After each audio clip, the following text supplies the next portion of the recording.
Quem segue você nas redes sociais, você sempre coloca a transformação também, né? O antes e o depois. Até parece outra pessoa. Parece outra pessoa. Parece outra pessoa, né? E tipo assim, o manter foi mais difícil do que perder? Manter sempre é o mais difícil, Mari. Isso eu falo, é o que eu me sinto e é o que eu falo com meus pacientes, é o que a gente vivencia, assim. O processo de emagrecimento, primeiro, sempre que a gente pensa em emagrecimento, a gente tem que dividir em 2 grandes grupos, né?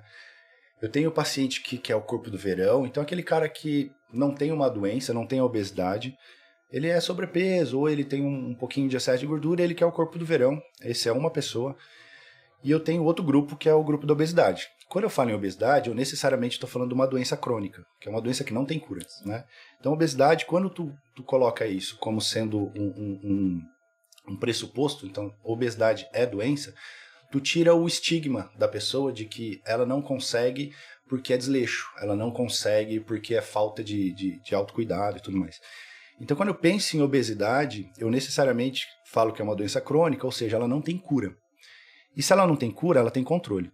Só que se a gente parar e olhar dentro da medicina, a medicina ela cura muito pouco, né?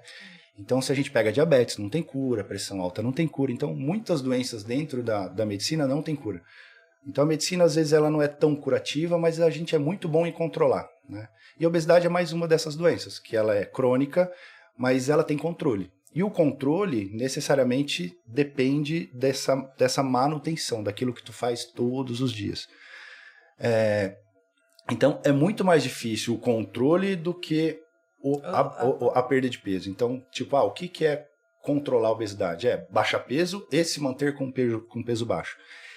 E aí, eu sempre bato nas redes sociais exatamente isso. Por que o milagre, por que a dieta muito restritiva, por que sei lá, a cápsula milagrosa, o chá seca a barriga, não funciona? Ela até funciona, às vezes, no emagrecimento. Então, às vezes, você faz lá aquela dieta maluca e tu emagrece. Ok.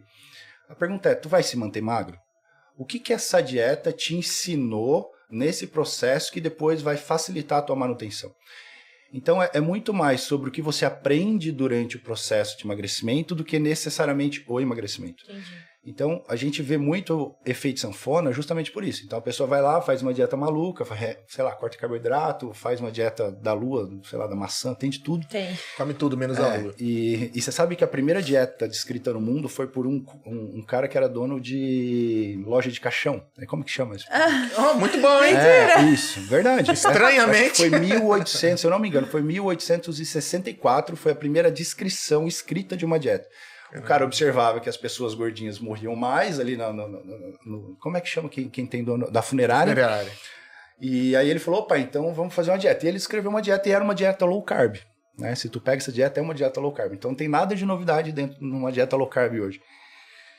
Então, dieta a gente sempre teve, né? Então tem dieta para tudo quanto é jeito. O segredo nunca é a dieta, é se tu vai mudar ou não o comportamento, né? Porque no final das contas é comportamento humano. Então, se eu consigo mudar o teu comportamento frente à alimentação, eu consigo uma manutenção. Então, eu sempre bato muito ali que, olha, emagrecer é fácil? Não, não é. Só que não é o mais difícil. O mais difícil é a manutenção. E a manutenção depende daquilo que tu fez para emagrecer. Do que é que tu aprendeu? Eu aprendi a colocar uma atividade física na minha rotina. Eu aprendi a fazer boas escolhas. Eu aprendi que eu posso errar, mas esse erro vai ser uma exceção e não uma regra. Então, quando a minha exceção é uma exceção, tudo certo. Quando a minha exceção vira regra, é o grande problema. Então, a manutenção é exatamente o calcanhar de Aquiles do processo de manutenção da obesidade. Entendi. Então, eu sempre falo, olha, estou emagrecendo, mas vai observando esse processo que é tão importante ou mais importante do que o emagrecimento. E tem umas coisas muito básicas pra gente prestar atenção, né? Tipo, eu não como mais assistindo televisão. Porque Sim. antes, quando tava acabando a comida, que eu me tocava que a comida tava gostosa. A falta de atenção no ato de comer, ela talvez seja um dos grandes problemas, né? O maior problema hoje é o que a gente chama de ambiente obesogênico, que é o que é que eu tenho ao meu redor que facilita o meu ato de comer. Então, o que está disponível no meu armário? O que tem na gaveta da minha escrivaninha? Isso é o que vai. É o facilitador. Eu não tenho porcaria em casa porque assim eu não como. Porque não ajuda. Isso, e você acaba fazendo, quando está ali, é disponível, tu acaba fazendo muito que inconsciente, né? Porque é um ato inconsciente. E porque é hábito, né? Todo hábito a gente meio que faz de maneira inconsciente. Tu não pensa para escovar o dente, tu não pensa para trocar a marcha do carro. Por quê? Porque são hábitos. Sim. E muitas vezes tu não pensa para comer. E aí quando tu percebe que tu comeu, aí tu se arrepende. Porque aí você toma consciência, fala, caralho, por que eu comi tanto? Puta que pariu, por que eu fui fazer isso? E geralmente é porque eu comi aí, tanto, né? Porque demora pra perceber isso, mesmo. E aí se tu começar a analisar isso, nada mais é do que comportamento. E comportamento humano é treinável. Todo comportamento humano é treinável.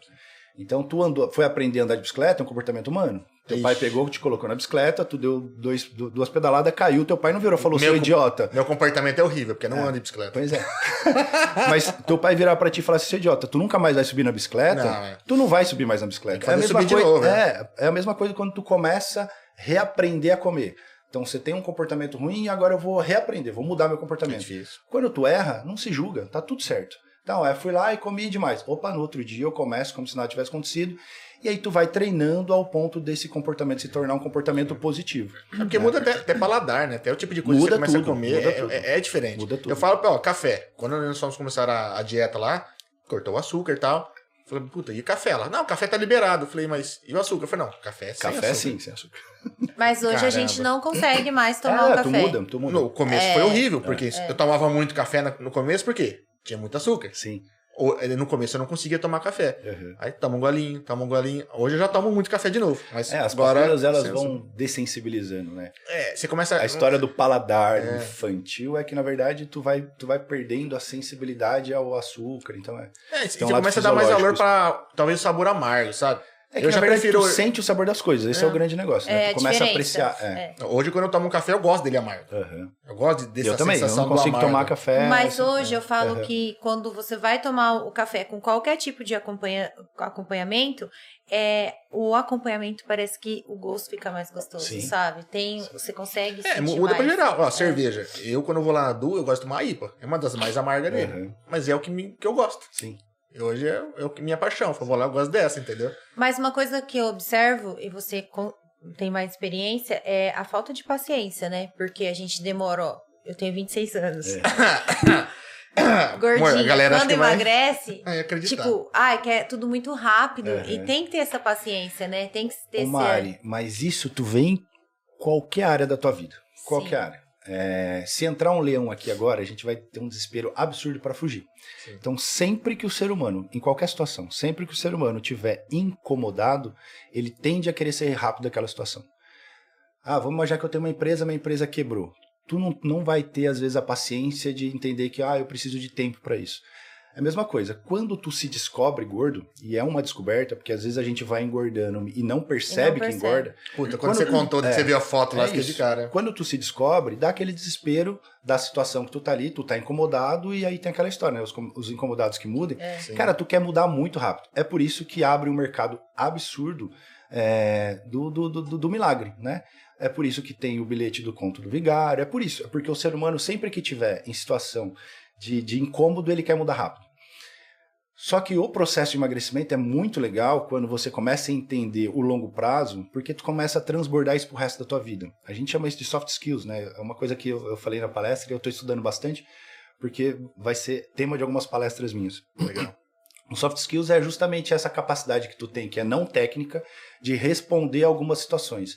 Então, é você entender sobre disciplina, e o autocuidado te ensina isso. É você entender sobre persistência, o autocuidado te ensina isso. É você entender sobre longo prazo, o autocuidado te ensina isso.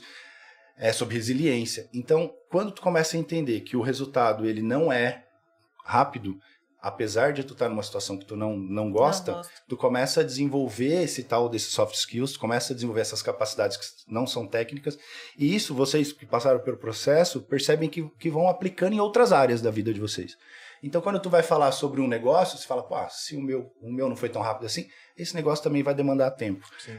Se eu tive que ir lá e fazer mais uma repetição na academia, eu tô aprendendo que, talvez eu tenha que fazer mais uma ligação pro meu cliente. Então, tu começa a aprender esse tipo de ferramenta, que a gente chama de ferramenta psicossocial, e isso tu vai transbordando para as outras áreas. Então, o autocuidado eu acho fantástico. o processo de emagrecimento te ensina muito isso. E eu tento mostrar isso muito pros pacientes. Eu nem sei o que eu tô falando, porque que tu me perguntou o quê. Eu falo pra caralho. Não, em relação a essa... Falo nada. Esse imediatismo na galera, né? Isso, por conta do imediatismo. Achava que só acontecia comigo. Eu falo muito. Não, tô ligado. O podcast vai ser de 3 horas, né? Não tem... O Sampaio bateu 5h30. Fica à vontade se quiser quebrar o recorde dele. Mas Quem? Que Sampaio? O Flávio Sampaio. O Flávio. Ele tinha ido lá pra Amazônia fazer um projeto lá. Eu vou roubar mais um pouquinho de café. Fica à vontade, por favor. Mas